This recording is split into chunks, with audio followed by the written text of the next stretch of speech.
Hello, YouTubers and NFL fans everywhere. This is Matt, the NFL Fanatic, giving you my Week 5 2021 NFL predictions. Well, for the Fanatic this week, it was a bit of a down week. Very slightly in terms of both my against the spread and straight up picks, but it looks like if everything goes well tonight, I should have my head above water for winning records for 2 consecutive weeks, so I will take that. And once again, I am taking the Las Vegas Raiders here +3 on the line against the Los Angeles Chargers on the road. And so there is that. And this week so far, for 2 straight weeks, I am at the precipice of 500, or 1 game above 500 against the spread. I am 8-7. And straight up, I am going to go at least 1 to 2 games down from the week before. I was 11-5 2 weeks ago. This past week right now, I am 9-6 straight up. That equals to 53.3% against the spread. And straight up 9-6. That equals 60%. Overall, for the year now, I am 32-1 against the spread. And straight up, I am 38-25. So, definitely my against the spread record could be better. I'm still under 500 through these several weeks. I've seemed to get into this habit of just hitting around the 500 or one game up or 1 game down the 500 level. So that's tough. And hopefully, we're at the quarter point of the season. Actually, we now have an extra week. But we are now at the quarter point of the season. So hopefully, with my picks and some of the picks I'm making against the spread, hopefully some of those teams will be able to cover and we won't have as many big surprises. And straight up, I am at 60%, so I am okay with that. But that is nowhere near where I would like to be. And I have a bit of ways to go till I can even get to maybe even my average per year, which is about 65 to 66% straight up. But it was definitely a crazy week in the league. I feel like I could speak for everybody in saying that New York City, I would love to give a one-gun salute to you because I believe that cost everybody outside of diehard New Yorkers or people that hated the Titans and Saints respectively 2 games that everybody thought they should have won.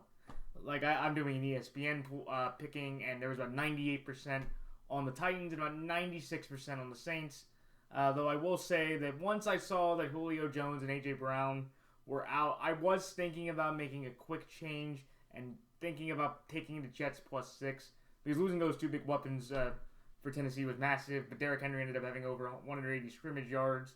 Tannehill went 30 of 49 for about 300 yards.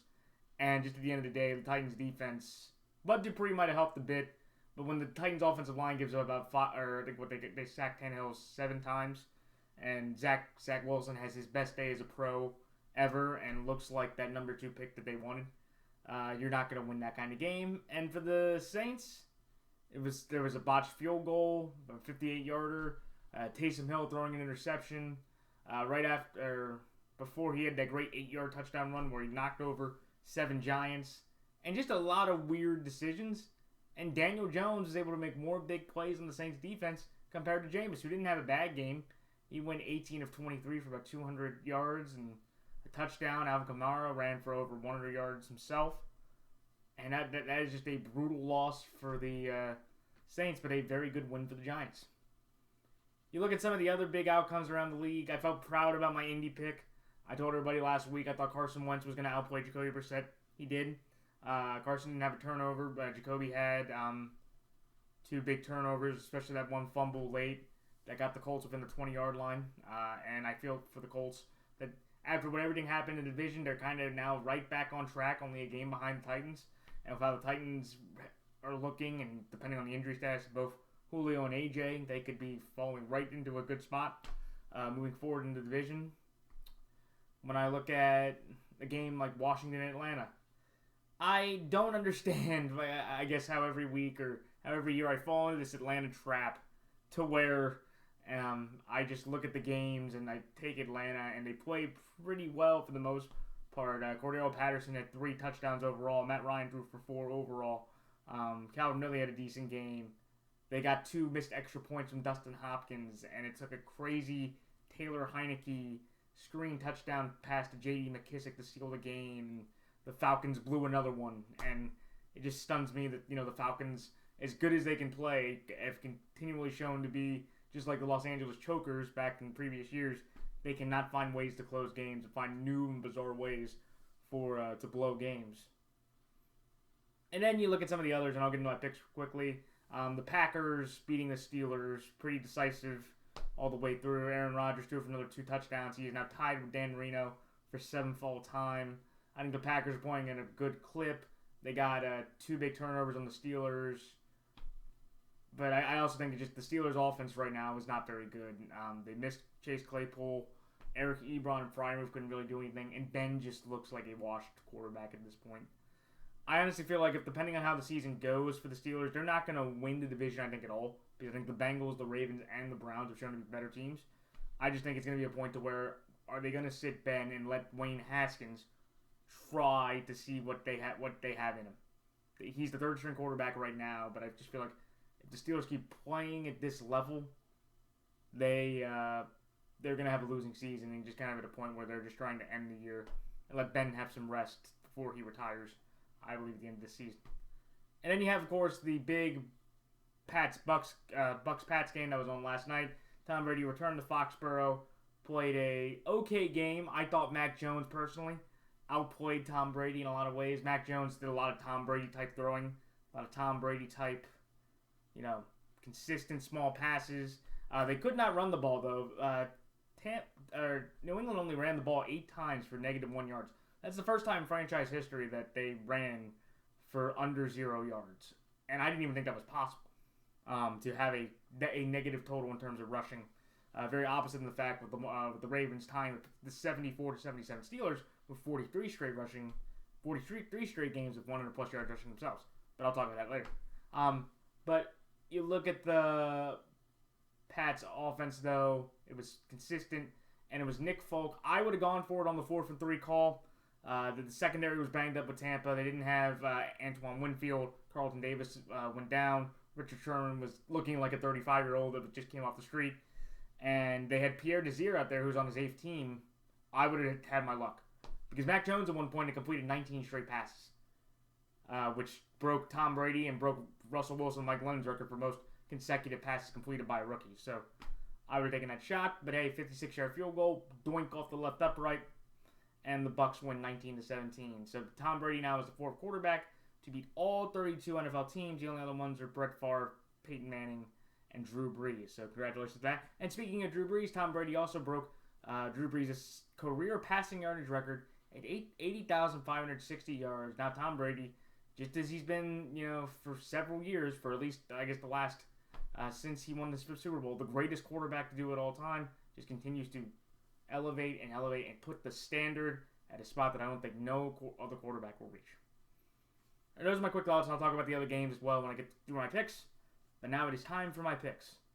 So this Thursday, when the 3-1 Los Angeles Rams travel to Seattle to take on the 2-2 Seattle Seahawks, the Los Angeles Rams are 1-point favorites in this game. I like the Los Angeles Rams here, -1, and the Los Angeles Rams straight up. And then the next game on Sunday morning in Tottenham Stadium in London, England, the 9:30 a.m. immortal game that the NFL Network got to get was a horrible one between the 1-3 New York Jets traveling to London to take on the home team, the 1-3 Atlanta Falcons. This is a brutal game for people to watch. I will watch it because I am the NFL fanatic, and I apparently like to inflict viewing pain on myself by watching this game. But the Atlanta Falcons are 3.5-point favorites in this game. I think from what I've seen from these two teams through 4 weeks, and after what I saw last week, I have to hedge this one. I have the Atlanta Falcons here winning straight up, but giving New York Jets plus 3.5. After watching Atlanta blow lead after lead after lead, year after year after year, I can't take them seriously as a 3.5-point favorite because I could see them being up by 4 and giving up the game. So I think Atlanta wins, but give me the Jets here plus 3.5. I can't have any trust in the Falcons being able to cover. They couldn't even cover a 1-point lead when they had a chance last week or yesterday. So I'm going to hedge my bet there. I'm going to take the Atlanta Falcons straight up, but the New York Jets plus 3.5. Then the next game, when the 3-1 Green Bay Packers travel to Cincinnati to take on the 3-1 Cincinnati Bengals. The Green Bay Packers are 3.5-point favorites in this game. I like Green Bay here minus 3.5, and Green Bay straight up.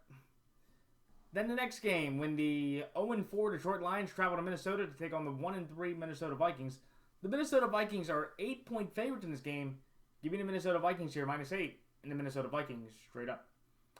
Then the next game, when the 3-1 Denver Broncos travel to Pittsburgh to take on the 1-3 Pittsburgh Steelers. The Pittsburgh Steelers are 1-point favorites in this game, and I am going to do something that I did it last year because of COVID, but I'm going to put up this disclaimer right now. I'm going to take the Pittsburgh Steelers here -1 and the Pittsburgh Steelers straight up. But this pick is subject to change, and everybody out there that watches this video, please check out later through the week, even by Sunday morning, if Teddy Bridgewater's status, because he left the game against Baltimore yesterday in concussion protocol. If he is able to get out of protocol and is able to start against Pittsburgh, I will take Denver to win this game. But what I know about Teddy Bridgewater being in the protocol, I am going to take Pittsburgh because I do not believe he will get out of the protocol by the end of the week. And I cannot trust Drew Lock to win this game, even against a banged-up Big Ben Steeler-led team. So give me Pittsburgh here -1 and Pittsburgh straight up, but I will change. I may change that pick if Teddy Bridgewater is able to get out of concussion protocol. So I just quick disclaimer for everybody out there. Then the next game, when the 1-3 Miami Dolphins travel to Tampa Bay to take on the 3-1 Tampa Bay Buccaneers. The Tampa Bay Buccaneers are 10.5-point favorites in this game. Give me the Tampa Bay Buccaneers here to win straight up, but I'm going to take the Miami Dolphins +10.5. Then the next game, when the 2-2 New Orleans Saints travel to Washington to take on the 2-2 Washington football team. The New Orleans Saints are 1-point favorites in this game. I like New Orleans here -1 and New Orleans straight up. Then the next game, when the 1-3 Philadelphia Eagles travel to Carolina to take on the 3-1 Carolina Panthers. The Carolina Panthers are 4-point favorites in this game. I like Carolina here -4 and Carolina straight up. Then the next game, when the 2-2 Tennessee Titans travel to Jacksonville to take on the 0-4 Jacksonville Jaguars. The Tennessee Titans are 4-point favorites in this game. Give me the Jacksonville Jaguars here +4, but I am going to take the Tennessee Titans straight up. Then the next game, when the 1-3 New England Patriots travel to Houston to take on the 1-3 Houston Texans. The New England Patriots are 9.5-point favorites in this game. Give me the New England Patriots here -9.5, and the New England Patriots straight up. Then the next game, when the 2-2 Chicago Bears travel to Las Vegas to take on the 4-0 or 3-1 Las Vegas Raiders. The Las Vegas Raiders are 4.5-point favorites in this game. Give me the Las Vegas Raiders here -4.5, and the Las Vegas Raiders straight up. Then the next game, when the 3-1 Cleveland Browns travel to Los Angeles to take on the 2-2 or 3-1 Los Angeles Chargers. The Los Angeles Chargers are 1-point underdogs in this game. I really like this line. This is my bet of the weekend. I think for everybody out there making these kind of picks, I love this line. Give me the Los Angeles Chargers here +1 and the Los Angeles Chargers here to win straight up. Then the next game, when the 1-3 New York Giants travel to Dallas to take on the 3-1 Dallas Cowboys. The Dallas Cowboys are 7.5-point favorites in this game. Give me the Dallas Cowboys here to win straight up, but I am going to take the New York Giants +7.5. Then the next game, when the 2-2 San Francisco 49ers travel to Arizona to take on the 4-0 Arizona Cardinals. The Arizona Cardinals are 5-point favorites in this game. Give me the Arizona Cardinals here -5, and the Arizona Cardinals straight up. And then in the final two games, when the 3-1 Buffalo Bills travel to Kansas City to take on the 2-2 Kansas City Chiefs. The Kansas City Chiefs are 3-point favorites in this game. I feel like this is the higher-end version of Atlanta, New York. This game is really going to be a great game between both these teams. And I just think from what I've seen out of Buffalo, what I've seen out of Kansas City, I can't definitively pick one side, so I'm going to hedge on this one here. I feel like I'm going to take the Kansas City Chiefs here straight up, but give me the Buffalo Bills here +3. I think it could be that high scoring of a game. It could come down to a Bucker or Tyler Bass field goal. It makes it very much like Baltimore KC or Titans or Bucks Pats, that kind of game that makes it the difference in a KC or Buffalo win. So I think 3 is just a little bit too much there, and I don't have the guts to take the Bills straight up in an upset. So that's all I can say here straight up at the Buffalo Bills +3. And then finally, in the Monday night game, the 1-3 Indianapolis Colts travel to Baltimore to take on the 3-1 Baltimore Ravens. The Baltimore Ravens are 7-point favorites in this game. Give me the Baltimore Ravens here -7 and the Baltimore Ravens straight up. All right, so time for my thoughts on each game. The Los Angeles Rams over the Seattle Seahawks. I am taking the Los Angeles Rams here to win this game because I do not think they are as bad as the Arizona Cardinals made them look. The Cardinals ran for over 200 yards. Kyler Murray completed 75% of his passes. He's now leading the league in completion percentage at, I believe, 76% of his passes, which is insane. They had the pick early when Stafford underthrew Deshaun Jackson and Byron Murphy picked them off. And I just thought the Rams, you kind of felt that after Sony Michel fumbled and Kyler Murray converted the 3rd and 16 with his legs, that the Rams were never going to win that game. And they got embarrassed after getting the biggest win we thought of the year against Tampa the week before in that same stadium. They're going to be motivated. They are going to be ticked off, and they're going to be going into a place in Seattle that they have had some more recent success, or at least better success, against a very bad and beat-up Seattle offensive line. Brandon Shell missed the game yesterday's game. He might not be able to go Thursday. Aaron Donald has the most sacks on Russell Wilson compared to any defensive player. And I just look at the Seattle defense, and I was stunned that through the game, because the Niners went on the first drive and scored a touchdown right away. And I was excited for my pick because I took San Francisco. And I thought the Niners were going to start rolling with the run game. Jimmy was going to play well, but then Jimmy, on the next series, throws a picks to Quandre Diggs. And the Seattle defense held up. And I guess in a way, Jimmy got hurt too. He pulled his calf, and he got replaced by number 3 overall pick Trey Lance, who did okay. He completed half his passes, had 2 touchdowns, even though one was to Deebo Samuel wide open. But Seattle was able to basically change the game off a trending. Russell Wilson goes out for about an 18-yard scramble up the left side. The very next play, Trayton Cannon fumbles the football, and then the Seahawks on Russell Wilson's best play of the year so far, vintage Russell Wilson play, spins out of a attempted blitz from Deontay Johnson and throws a touchdown to the right corner to former 6th-round wide receiver Freddie Swain, and that was the ball game right there.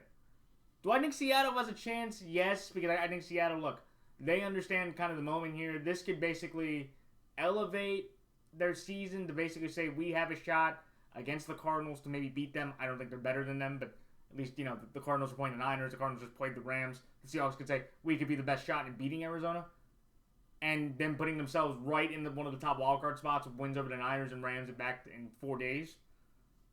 But I just think with the Rams, they have a defensive line that's going to be dominant. They're going to be motivated.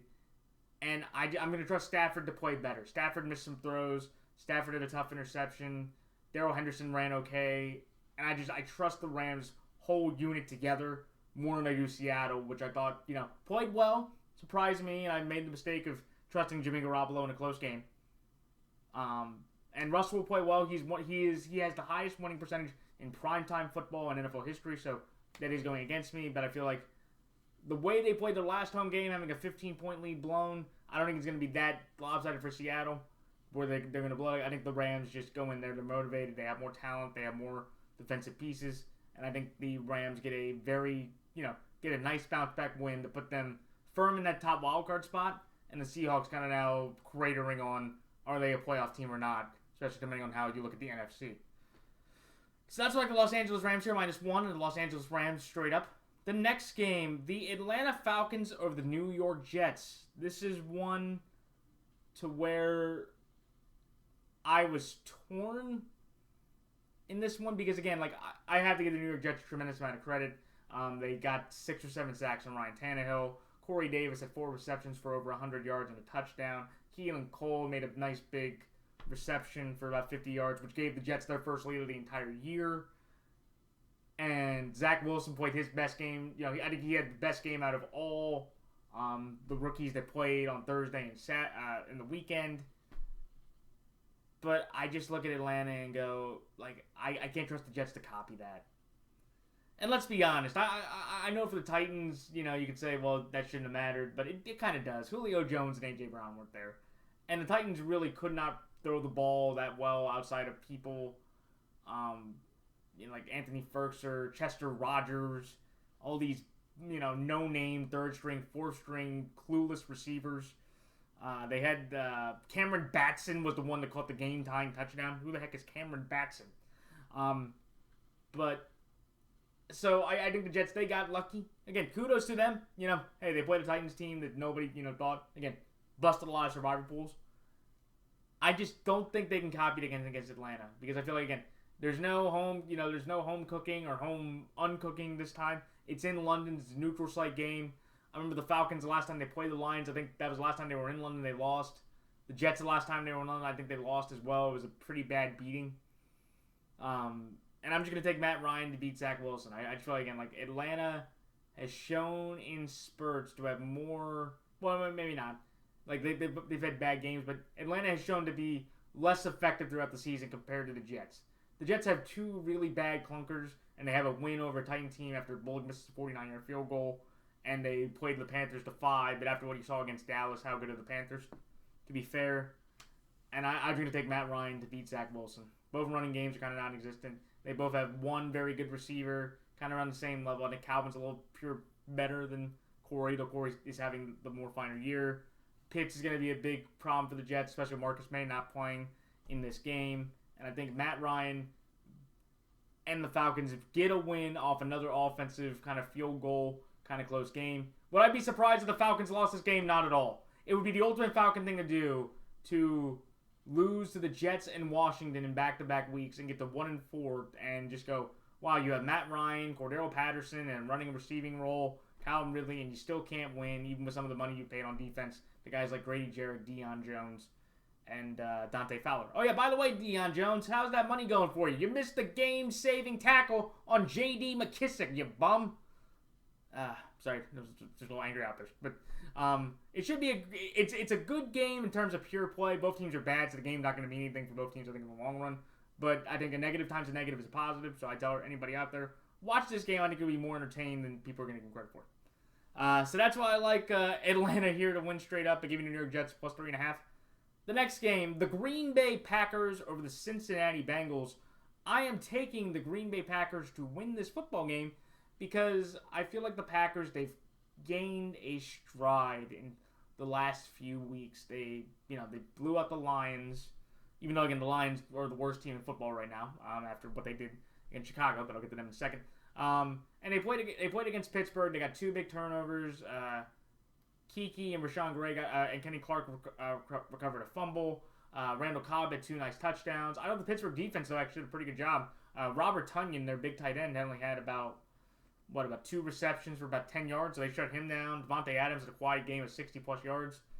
And I just look at the Bengals and go, they are a decent team, and they are going to give the Packers a bit more of a run than many people think. I think Joe Burrow has played very solid football. He's had the one bad game against Chicago that he was almost able to dig them out of. But I just think the biggest thing for me is Joe Mixon. He has a low ankle sprain, I believe, and he's going to be week to week. And the Bengals are going to be able to need to run the football. Samaje Perine to me is not that much of an answer. And I just think the Packers will be able to make some more plays. Rodgers will be able to make more plays on the Bengals defense compared to Joe Burrow on the Packers defense. Though Jair Alexander, for a lot of people out there, he left the game against Pittsburgh yesterday. So I think that is a big injury for Packers fans to be concerned about moving forward. And I know the last time the Packers were in Cincinnati, they won that game. The Bengals did. So that has not slept on me. But I just feel like, again, the Packers, I got Rodgers, I got Jones, I got Adams. I know the Bengals may have better receiver depth in Jamar and Tyler, and T. Higgins can play, that'd be big. But not having Joe Mixon, along with how good the Packers defense have been doing pretty well in terms of containing the run game, I don't think Joe Burrow can win that game off his arm alone. We'll see. But that's why I have the Packers winning this game and covering the spread of 3.5. I think the Bengals are going to put up a good fight. They're going to put up a good fight and show that being a 3-2, they're a respectable 3-2 team. I just think the Packers are just much more talented and have a much better quarterback going up against Joe Burrow and the Bengals. So that's why I like the Green Bay Packers here, minus 3.5, and the Green Bay Packers straight up.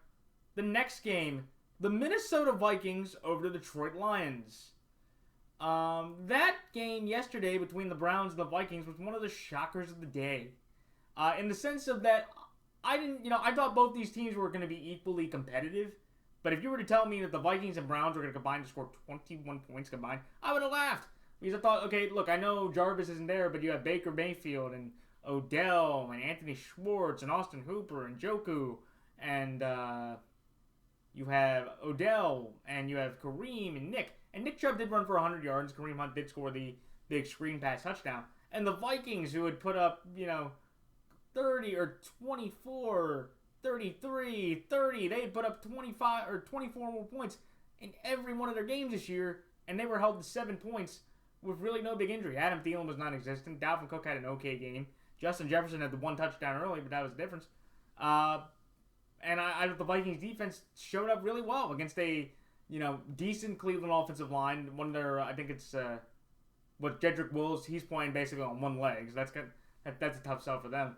But I was really impressed with Cleveland's defense, the way how they clamped down on the Vikings offense for pretty much the whole game. And on the 7 points, Myles Garrett had 4 QB hits, which I thought was sensational. And again, he's on that list for, one of the best pass rushers and defensive player of the year. But I looked at the Vikings, and even though of all that frustration, they're playing the Detroit Lions. That I think I made a mistake. I put faith in the Lions. Also, I didn't put enough faith in Justin Fields, knowing that he's not that bad. Because the Lions actually had opportunities. If anybody watched this game, the Lions had opportunities to either get points, to get field goals, to get scores, and either Dan Campbell went for it on 4th down. Jared Goff fumbled the football, even though it got snapped to the right, and it ended up in, I think it was Akeem Hicks' hands. He fumbled the ball that Khalil Mack picked up and shoved it to Eddie Jackson, and it was just a bunch of meh. The Lions gave 100 yards to Dave Montgomery and 2 touchdowns. Unfortunately, he left the game with an injury. From what I've heard, it could be a hyperextended knee, so hopefully it's just that, not a torn ACL, which knocks him out for the year. But just after watching that Lions game, I just have to sit there and go, I probably am not going to take the Lions again all year. No offense, Halfman's Picks, another great prognosticator. Please check him out. I don't feel very confident in the Lions moving forward just from that performance. And you almost kind of feel like now, especially seeing how Stafford, for the most part, in LA has done, you start to feel bad for Jared Goff. Again, he had a couple of the turnovers which weren't great. But you just sit there and go, man, this is why the Lions are a terrible franchise. And it's hard to root for them year after year after year because they put up clunkers and stinkers in such a weird and sad way where you're like, you should have been better than that. It should have been your game if you would have kicked field goals and made the right decisions and not turned the ball over so much. You're going to beat a Bears team led by Justin Fields who only threw for about 200 yards and had a turnover himself. But that's why I like Minnesota because I feel like Minnesota, look, they're playing an inferior Lions team. They swept the Lions last year. I feel like, again, Cousins and them are going to be able to put up more points, and the Lions are just going to get in their own way. Like, the Vikings defense got 3 sacks on Baker Mayfield. Jared Goff is about just as mobile, if not a little bit less. And I just can't trust the Lions in any kind of way because I feel like the Vikings were clearly the better team, have been clearly the better team all year. They could be arguably 3-1 if 2 kicks don't go for and against their way. And the Lions are just an 0-4 football team where you're like, how did the Ravens play the same team just a week ago and it took a miracle field goal to win? Who knows? But I digress. So that's like the Minnesota Vikings here -8 and the Minnesota Vikings straight up. The next game, the Pittsburgh Steelers over the Denver Broncos. This one to me, and like I said, this is going to be one of those rare picks that throughout the week, or as soon as I found out about Teddy Bridgewater, I might change my pick on the line, and since I am doing that, I will update the lines for Sunday if that happens. But if Drew Lock is going to be in this game, I cannot take him to win. Because I saw everybody's seen Drew Lock out there. Teddy Bridgewater left the game with a concussion. And I'm not impressed with him. Drew, made some okay throws. He threw the horrible interception to Anthony Everett to end the game. And it just Drew Lock. Last time Drew Lock went to Pittsburgh back... actually, no, Drew Lock got hurt. He sprained his AC joint. That's right. That's what happened last year. And Pittsburgh beat up on Jeff Driscoll. So I don't think Drew Lock is going to play that bad again. I feel like if Pittsburgh gets Chase Claypool back, if Najee Harris can run, okay against this Broncos defense, because Baltimore did, even though you could argue we made a Bush League move by using Lamar to get the final 5 yards to tie the 43-game streak of Pittsburgh. I just think it's one of those things where Ben, I think, has enough to beat Drew Lock in this type of game, and the Steelers' defense has enough pressure and talent around them to limit Drew Lock to field goals and get 1 or 2 turnovers at home to win this game. Could Pittsburgh lose this game? Yes, because I feel like Denver is a more complete team. They have more talent around them, though they are missing some injuries themselves. They won't have Jerry. Jerry Jeudy might be able to come back. That'll be something interesting to see. But Jerry Jeudy, is going to be back at practice. They have no more KJ Hamler. They lost a couple of their offensive linemen. Teddy's now out. Bradley Chubb's not there to help with the pass rush. So I feel like Pittsburgh should be able to hold over. They double team Vaughn and let the other Bronco defenders not really do a lot. But I'm going to take Pittsburgh right now because I'm going to trust Ben to barely outplay Drew Lock in a competitive game. If Teddy Bridgewater comes back, or if Teddy Bridgewater gets out of concussion protocol, I will take the Broncos to win this game. And I will make a note of that and put a pinned comment in anybody's sections just so they know before the game happened that I changed my mind. And I will change all the lines as well. But hopefully the lines don't move as much or down depending on injuries or all that. But I wouldn't be surprised if Denver won. I can't trust Drew Lock over Ben in this kind of scenario with everything that went on yesterday. Should be an interesting game. Last year's game was pretty bad. This one's going to be more interesting where Big Ben's going to more look like Driscoll, and hopefully for Drew Lock looks like Ben did on that Sunday back, I believe, in week 2 of last year. So that's all. Like the Pittsburgh Steelers right now, temporarily -1, and the Pittsburgh Steelers straight up. The next game, the Tampa Bay Buccaneers over the Miami Dolphins. This is a game to where the Tampa Bay Buccaneers are clearly the better team in a lot of different facets. They have the better receiving core. They have the better quarterback. They have equal running games, so I think Fournette and Jones are better than what Miami has in Myles Gaskin, Salman Ahmed, and Malcolm Brown. And I think Jacoby Brissett, Brady's going up against a guy he got to see in practice for a few years. Jacoby's not that good. They really don't have any big weapons. I guess they have Devontae Parker and Gesicki, Will Fuller, who's kind of been up in and out due to his own personal reasons, and an injury, has missed time. And I just can't trust the Dolphins to win this game. If Tua was in there, I think they'd have a better shot. And I feel like the Tua could maybe surprise people. But I just feel like with Jacoby, it's not going to be fun. Tampa gets to come home after a back-to-back road game trip to LA and New England, and they split the results. But I am going to take the Miami Dolphins here plus 10.5 based on the fact that I think for Jacoby, he has a much better passing matchup due to the secondary of the Bucs just being decimated by injuries. Jamel Dean is dealing with an injury. He is going to be questionable for the game. Carlton Davis had a quad injury, and apparently, according to the Twitter account Stroud, Carlton Davis will miss the next 2 games at least. Antoine Winfield Jr., the great safety Antoine Winfield, left the game with concussion protocol. And I think the Dolphins, they're going to have their opportunities to move the ball through the air with that against that Bucs secondary due to how depleted they are at corner and safety. So I think that's why I can't take the Bucs by 10.5 because I think after the Bills game where they basically lost all hope after Tua got hurt, the Dolphins have played decent football to where they were able to cover both a 6-point spread against the Raiders and even a 10-point spread against the Colts yesterday. And I don't think Jacoby will turn it over as much, hopefully, because he'll have more opportunities to have nice, big areas to throw and more consistent lanes. So I think the Dolphins getting 10.5 is way too much looking at the way the Bucs secondary is. The Bucs could throw a party over the Dolphins defense, sure, but the Dolphins defense has Howard, they have Jones, they have Christian Wilkins, they have Jerome Baker, they have a decent defense, they have Van Ginkel, who I really like. They have a decent defense all the way around, and I feel like they can hang in within 10.5 points to where I think the Bucs win easily just because I can't trust Jacoby to win. But I think Jacoby won't make as nearly many mistakes, and they'll cover that 10.5 point spread even if they lose by 10 to a Bucs team that's going to be motivated to win at home. And the Bucs are 1-1 the Bucs are 1-1 at home so far against the spread. They lost the Cowboys 1 and they covered the Falcons 1. So I feel pretty good about that. The Miami going in there against that banged up secondary should be able to cover a 10.5 point spread.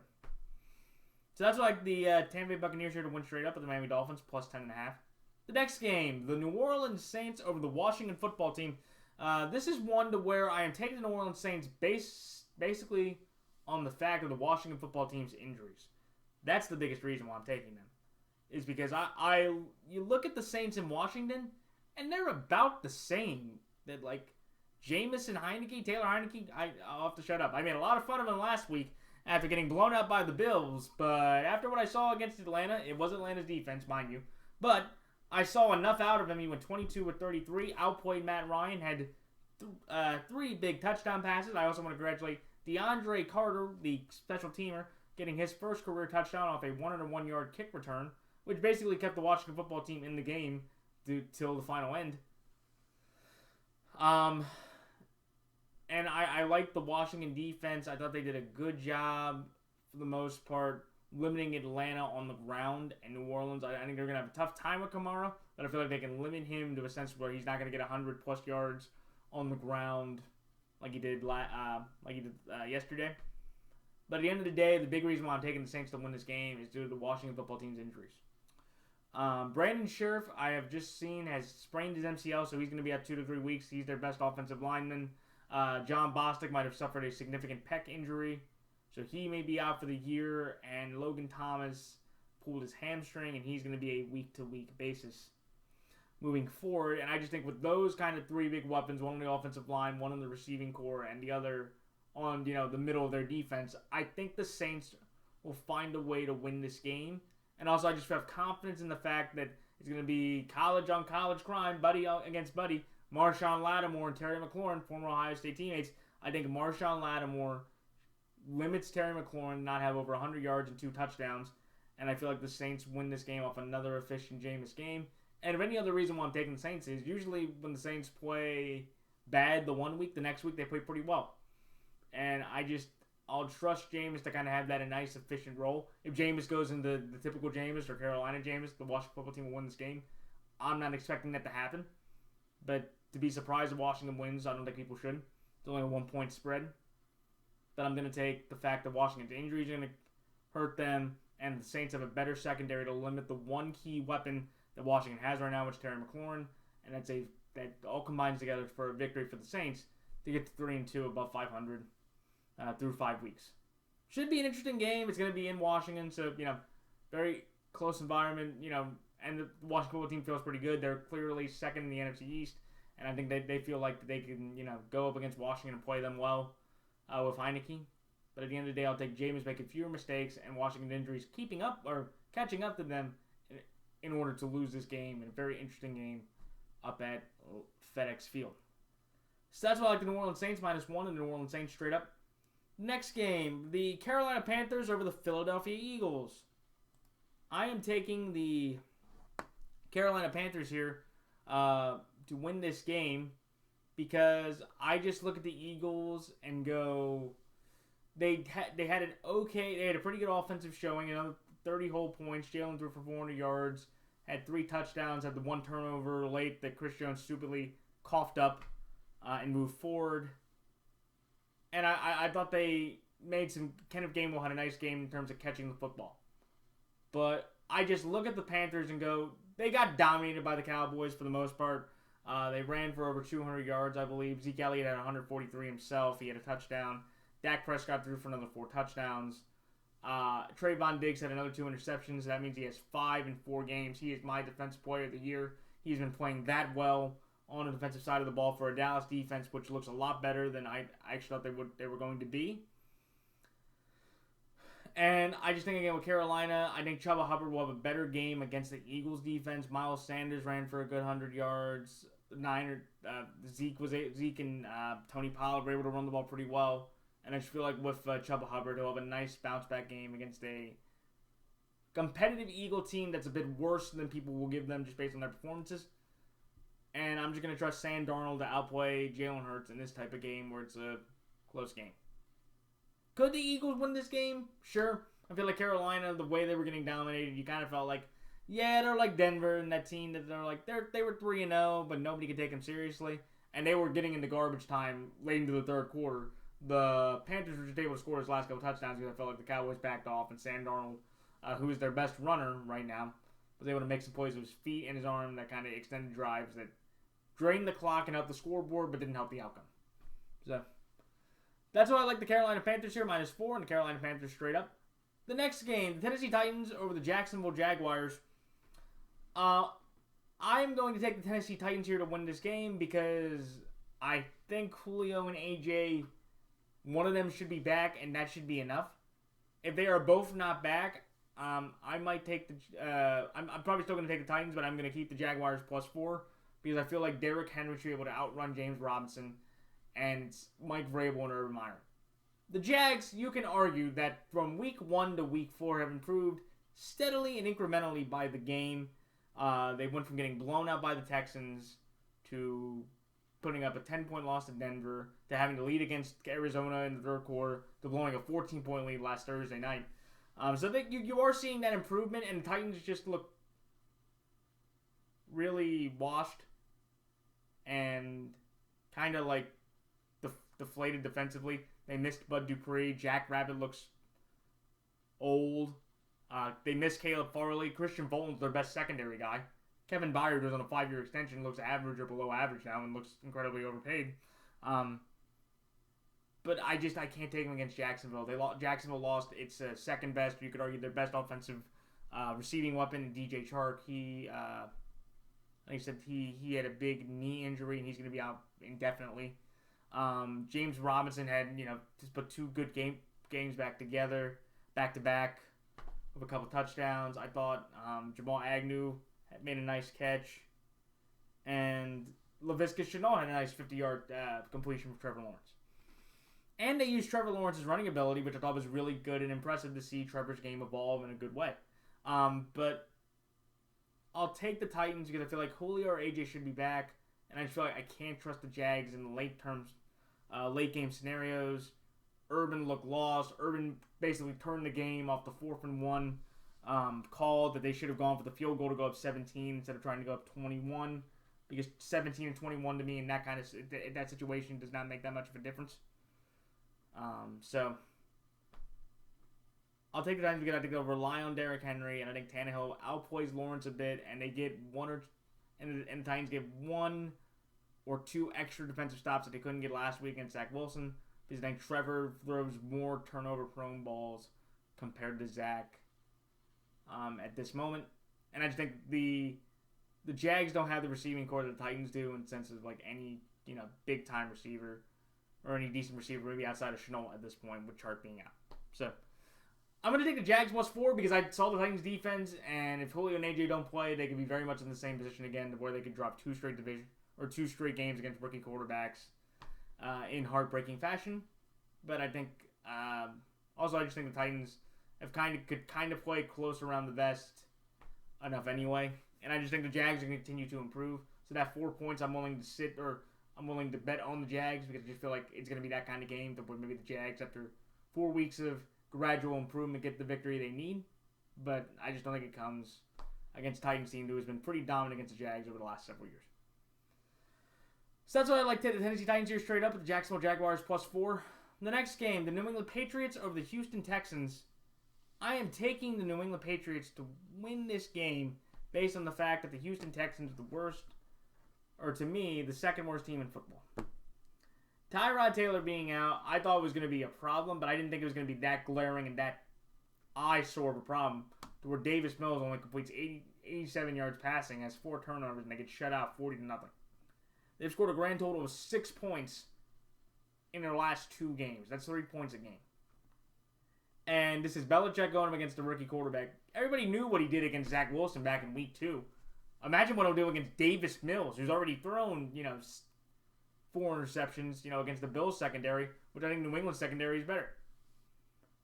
And all I think the difference is that Mac Jones, all he needs to do is just hold on to the football. If they run the ball okay, and Mac Jones can, think and dunk, I feel like they need 15 points at most, and they win the game, because I can't trust that Houston offense with Davis Mills in his final game of mop-up duty against that Patriots defense and Bills' record against rookies.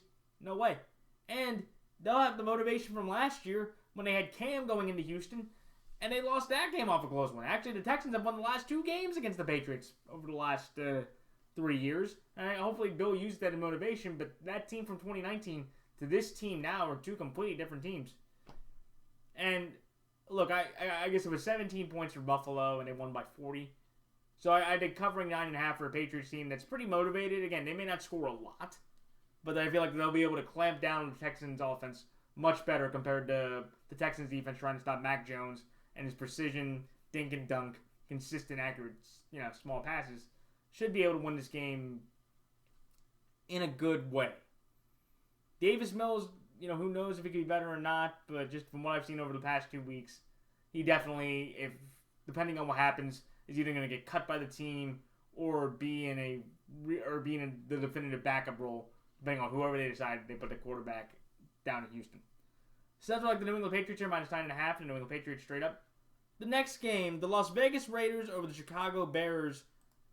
I am taking the Las Vegas Raiders here to win this game, based on the fact that the Bears, I don't know who you're going to get week to week. I thought Justin Fields played okay. I also think the David Montgomery injury is big. If he hyperextended his knee, he's probably going to be out for a little bit. He could be put on the IR.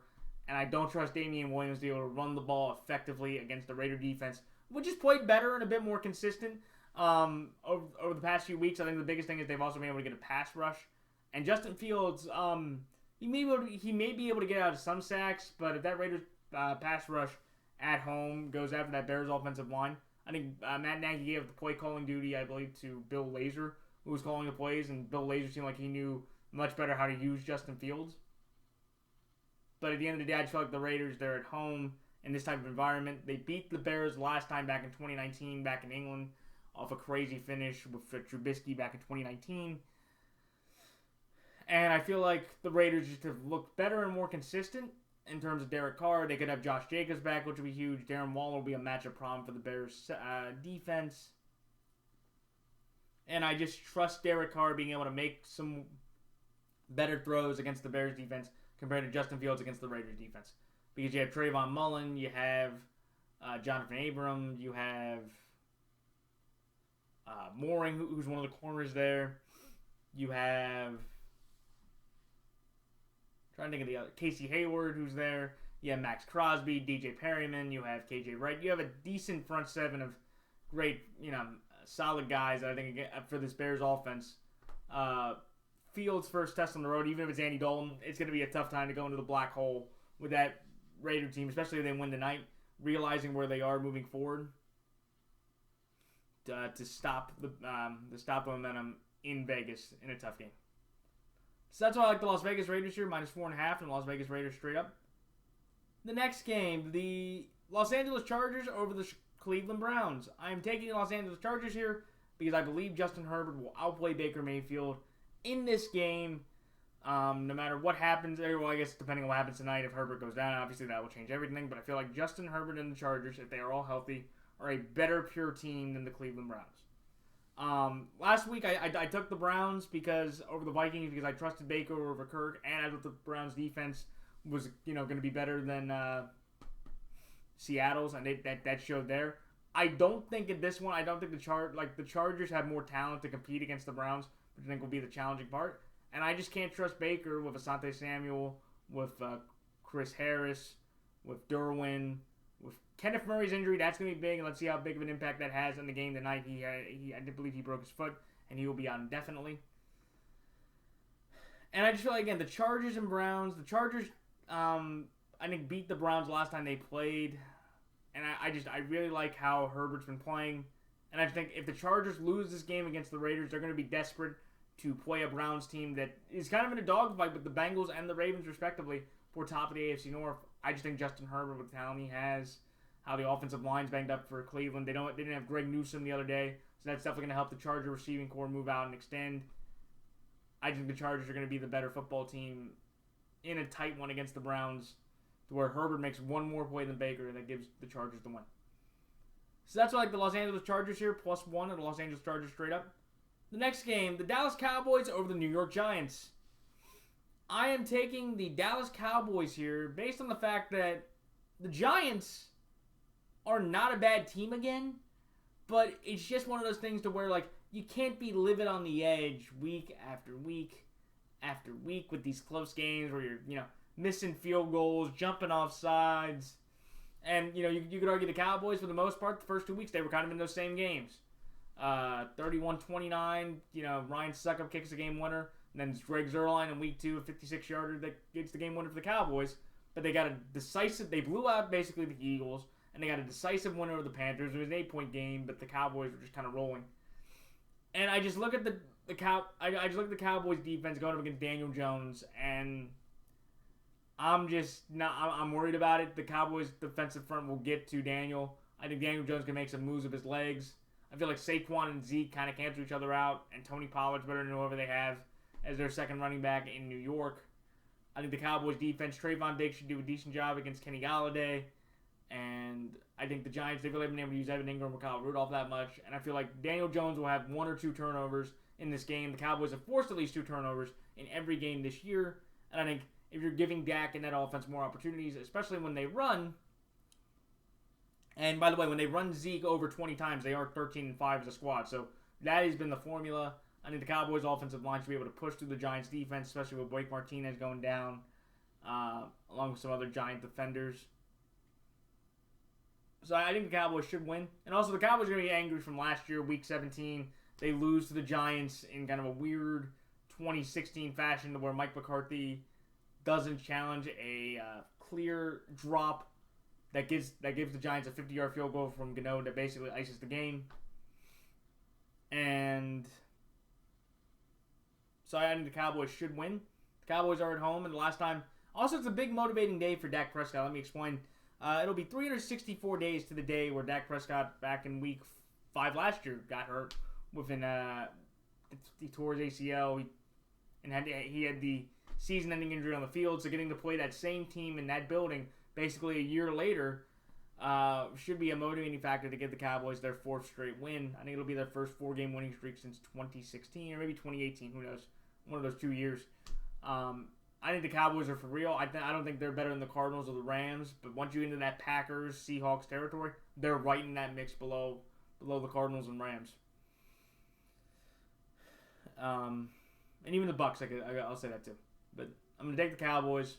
Better defense, trust Dak more, they're at home, and the motivating factor of that injury a year later should be able to carry the Cowboys to a win. I'm going to take the Giants plus 7.5 because I feel like the Giants are always in these kind of games. 7's way too much in a close divisional game. So that's like Dallas here to win straight up with the Giants plus 7.5. Then the next game, the Arizona Cardinals over the San Francisco 49ers. Trey Lance is starting. That's all you need to know, ladies and gentlemen. Jimmy Garoppolo had a calf injury. He'll likely be out for a couple weeks, he said. This is a rookie quarterback. The rookie quarterbacks have not done well. No rookie won his debut. I hope the Niners watched some of Justin Fields' tape and said, let's not do that to Trey Lance. And the Niners just looked inept offensively. Beside that, they lost Trent Williams, I believe, due to an injury. So that's going to be big on the offensive line. The Cardinals have one of the best pass rushes in the league. And I don't even think this game is going to be close. I think, actually, this game is my lock of the week. If the Niners beat the Cardinals, that'll be probably the big upset of the week. I have very little confidence the Niners are going to go into Arizona, especially with what they're dealing with right now, and win that game. So that's why I like the Arizona Cardinals here -5 and the Arizona Cardinals straight up.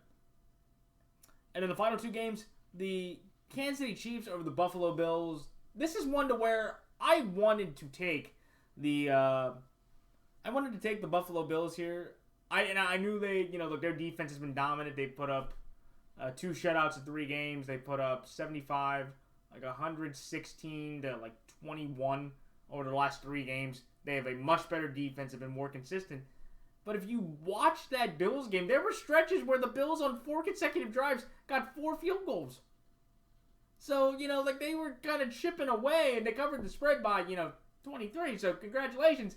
But that game wasn't nearly as impressive or consistent for the Bills and as you would probably like. I know by, the second half, Allen played a bit better, and they brought in Trubisky, who scored a touchdown himself. I just look at the Bills, and I will give their defense credit. That's why I'm taking them +3. But in this kind of game, primetime game, Mahomes has already lost to Lamar. Mahomes has already lost to Herbert. He's undefeated against Josh Allen. A couple shots he's had. I think he would like to keep that streak going at home to basically show the entire NFL world that the Chiefs are maybe not as good as last year or 2 years ago, but they are good enough to still be one of the top, if not the top contender in the AFC to win a Super Bowl. If they lose against Buffalo this coming Sunday, then the Chiefs have a lot of problems because being 2-3, through 5 games shows that like you are now fluky loss or flash in the pan. This Chiefs team is not very good, and they should not be definitively the clear favorite, not only in the Super Bowl, but in their division as well. I feel like if you're the Raiders or the Chargers, whoever wins, they feel pretty good about their chances of winning the AFC West moving forward after this Bills-Chiefs game. I think this game is going to be exciting. This is the game of the week for me. Biggest spotlight, biggest stage, a 2020 AFC Championship game rematch. But I'm going to take the home team, take the more disciplined team, and take the team that has more confidence in this spot. And I just feel like they have kind of a more relaxed feeling, especially after Tyreek Hill caught 5 touchdowns from home himself. So that's why I like the Kansas City Chiefs here to win straight up, but give me the Buffalo Bills +3. And finally, the Ravens over the Colts. I'm taking the Baltimore Ravens here based on the fact that it's Monday Night Football. Lamar's going to be motivated from the last Monday night game. Lamar's been one of the better primetime quarterbacks in the league. It's the Colts. No Quentin Nelson, maybe no Kwity Paye. Jonathan Taylor and Marlon Mack are not going to be able to nearly run as effectively as they did last week against Miami. And it's Lamar Jackson. So if the Broncos defense had a really tough time controlling him, just imagine what the Colts defense do, especially after getting an extra day of rest. Coming home for the Ravens until mid-November, we are not leaving M&T Bank Stadium for over a month, which was stunning to me when I heard about that yesterday. Do I think the Colts have a shot? Yes, but Carson, I don't think. Carson is one game here against Baltimore, did not look well. I think they missed a 2-point conversion to win back in 2016. And I feel like with the Ravens, they've just been playing decent football to where beating up a Colts team. They could be like the Lions, but I just feel like Goff's not like them, and we're not coming off as nearly a great emotional high as we did the game before against Kansas City. So I think Baltimore handles their business in the big crab kick in M&T Bank Stadium over a middling Colts team that some people may think are better, but I don't think are a very good team. And we can kind of take that confidence on a 4-game win streak going into Los Angeles, or hosting the Chargers next week in one of the bigger games of the entire weekend for Week 6. So that's why I like the Baltimore Ravens here -7 and the Baltimore Ravens straight up. And those are my picks for this week. So like, comment, rate, subscribe. Please check out the NFL YouTube Prognosticators page. Check out other great prognosticators like Andrew Warren, Big Pats Fan Sport Talk, Half Moon's Pick, Geo Knows, Bridgewater's Finest, Keith Bailey, Gavin O'Connor. All those guys and gals that make predictions just like I do every single week. Please check them out. Please give them a like. Please give them a subscription. That'd be great. So, until next week, this is Matt the Fanatic signing off. Until next time, so long.